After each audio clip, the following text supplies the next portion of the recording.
कहते हैं ना कि नदी को रास्ता नहीं दिखाना पड़ता, वो खुद ब खुद अपना रास्ता बना लेती है। इसी प्रकार पुराने समय में एक ऐसा शिष्य हुआ जिसने अपने हुनर और गुरु भक्ति से अपना नाम इतिहास में दर्ज करवा लिया। वो वीर योद्धा था एकलव्य। लेकिन इस वीर योद्धा की जिंदगी का अंत कैसे हुआ, आइए जानते हैं वीर एकलव्य की कहानी विस्तार से समझते हैं। कहानी उस समय की है जब शिक्षा का रूप आज से बहुत अलग हुआ करता था। उस समय के विद्यालय गुरुकुल हुआ करते थे। विद्यार्थियों को शिक्षा ग्रहण करने के लिए सब अपने गुरु के पास आश्रम में ही रहते थे। सभी मिलजुल कर एक परिवार की तरह रहते और मिल बांट कर सब काम किया करते थे। सभी शिष्य बड़ी निष्ठा और ईमानदारी के साथ शिक्षा प्राप्त करते थे। उस समय शिक्षा भी कुल के अनुसार ही दी जाती थी। ब्राह्मणों और क्षत्रियों के अलावा किसी को भी शिक्षा नहीं दी जाती थी।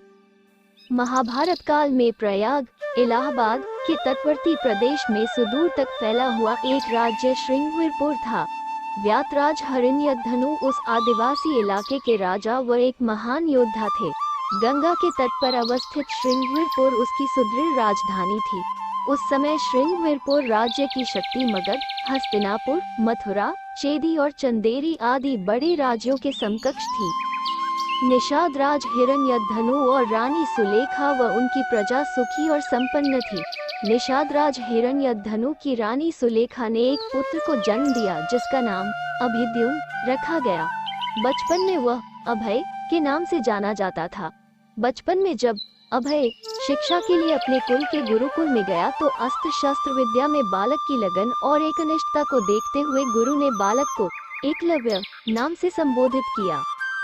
सारी शिक्षाएं प्राप्त कर एकलव्य युवा हो गया तब उसका विवाह हिरण्यधनु के एक निषाद मित्र की कन्या सुनीता से हुआ। एकलव्य को अपनी धनुर्विद्या से संतुष्टि न थी, इस कारण धनुर्विद्या की उच्च शिक्षा प्राप्त करने के लिए उसे उस समय धनुर्विद्या में दक्ष गुरु द्रोण के पास जाने का फैसला किया।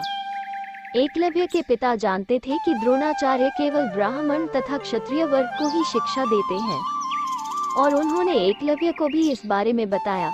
परंतु धनुर्विद्या सीखने की धुन और द्रोणाचार्य को अपनी कलाओं से प्रभावित करने की सोच लेकर उनके पास गया, परंतु ऐसा कुछ भी न हुआ और गुरु द्रोणाचार्य ने उसे धनुष विद्या देने से इनकार कर दिया।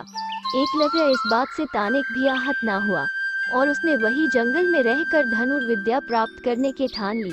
उसने जंगल में द्रोणाचार्य की एक मूर्ति बनाई और उन्हीं का ध्यान कर धनुर्विद्या में महारत हासिल कर ली।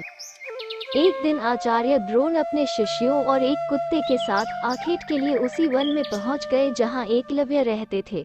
उनका कुत्ता राह भटक कर एकलव्य के आश्रम पहुंच गया और भौंकने लगा। एकलव्य उस समय धनुर्विद्या का अभ्यास कर रहे थे। कुत्ते के भौंकने की आवाज से एकलव्य की साधना में बाधा पड़ रही थी, अतः उसने ऐसे बाण चलाए कि कुत्ते को जरा सी खरोंच भी नहीं आई और कुत्ते का मुंह भी बंद हो गया। एकलव्य ने इस कौशल से बाण चलाए थे कि कुत्ते को किसी प्रकार की चोट नहीं लगी और अपने बाणों से कुत्ते का मुंह बंद कर दिया। कुत्ता द्रोण के पास भागा। कुत्ता असहाय होकर गुरु द्रोण के पास जा पहुंचा। द्रोण और शिष्य ऐसी श्रेष्ठ धनुर्विद्या देख आश्चर्य में पड़ गए। वे उस महान धनुर्धर को खोजते खोजते एकलव्य के आश्रम पहुंचे और देखा कि एकलव्य ऐसे बाण चला रहा है जो कोई चोटी का योद्धा भी नहीं चला सकता। ये बात द्रोणाचार्य के लिए चिंता का विषय बन गई। उन्होंने एकलव्य के सामने उसके गुरु के बारे में जानने की जिज्ञासा दिखाई तो एकलव्य ने उन्हें वो प्रतिमा दिखा दी। उन्हें ये जानकर और भी आश्चर्य हुआ कि द्रोणाचार्य को मानस गुरु मानकर एकलव्य ने स्वयं ही अभ्यास से यह विद्या प्राप्त की है। अपनी प्रतिमा को देख आचार्य द्रोण ने कहा कि अगर तुम मुझे ही अपना गुरु मानते हो तो मुझे गुरु दक्षिणा दो। एकलव्य ने अपने प्राण तक देने की बात कर दी। गुरु दक्षिणा में गुरु द्रोण ने अंगूठे की मांग की जिससे कहीं एकलव्य सर्वश्रेष्ठ धनुर्धर न बन जाए। अगर ऐसा हुआ तो अर्जुन को महान धनुर्धर बनाने का वचन झूठा हो जाएगा। एकलव्य ने बिना हिचकिचाहट अपना अंगूठा गुरु को अर्पित कर दिया। इसके बाद एकलव्य को छोड़कर सब चले गए। एक पुरानी कथा के अनुसार इसका एक सांकेतिक अर्थ ये भी हो सकता है कि एकलव्य को अति मेधावी जानकर द्रोणाचार्य ने उसे बिना अंगूठे के धनुष चलाने की विशेष विद्या का दान दिया हो। कहते तो ये भी है कि अंगूठा कट जाने के बाद एकलव्य ने तर्जनी और मध्यमा अंगुली का प्रयोग कर तीर चलाने लगा। यही से तीरंदाजी करने के आधुनिक तरीके का जन्म हुआ। अतः एकलव्य को आधुनिक तीरंदाजी का जनक कहना उचित होगा। निस्संदेह ये बेहतर तरीका है और आजकल तीरंदाजी इसी तरह से होती है। बाद में एकलव्य श्रृंगबेर राज्य वापस आ गए और वहीं रहने लगे।